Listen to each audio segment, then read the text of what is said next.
Hey, what's happening, stinker heads? How you doing? How you been? What's happening? What's happening? What's good? Hey, before we get this video started, you already know, go and smash that thumbs up. You know what we're trying to do. Yes, sir. Yes, sir. So in this video, we're here to talk about the Jordan 4 and the possible shock drop this week. The truth is nobody really knows.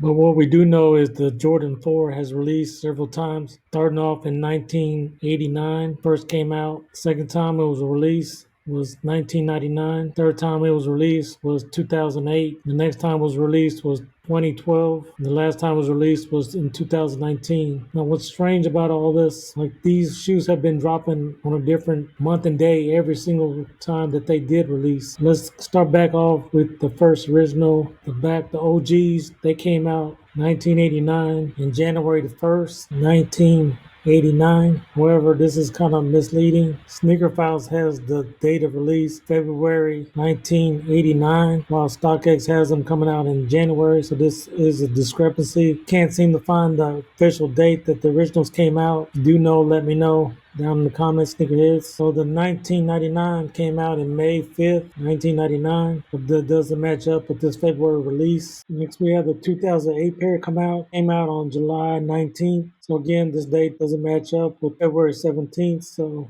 next we have the 2012 pair. This came out on November 1st. Again, this doesn't line up with the February release. So last we got the 2019 pair that came out on May 4th. Again, this doesn't match up with any February 17th dates. So with rumors of the Jordan 4 Bred having a shock drop this week, everybody's thinking it would be the first, second, but as we know that sneakers, they do like to do lives, and ironically, they do have a live coming up on Wednesday, January the 31st at 1:30 PST. So a lot of times, if you don't know, during the live at the end, they will shock drop a shoe. So this could be a potential shock drop. I'm not no fortune teller. I do not know if this is for sure, but I'm just going based off facts of what Nike has done in the past. So I will stay tuned. The 31st, also the first and the second are also two good possibilities for them to shock drop. Like everyone's saying, Nike is listening and they always will change things up. So we do not know what the real truth is. So be ready if you want to get these early. If not, just wait till they drop worldwide on the sneakers app, as well as other retail stores. Do not panic buy. There'll be over 5,000 pairs of these. These should be fairly easy to get if you do your homework, meaning that you put all your raffles in. Put around 5 raffles in, you should hit on at least one pair in your size, depending on if you're not that unlucky 13. But other than that, should be able to cop these for retail. So do not pay resale value for these yet. Make sure that you do your homework and stay tuned. As soon as I will get some facts, information that y'all know as soon as possible. Again, stay tuned, sneakerheads. Hey, if you guys continue to love content like this, hey, check out that video right there. And like we said for sure, when you're blessed, Hey, bless others. Peace.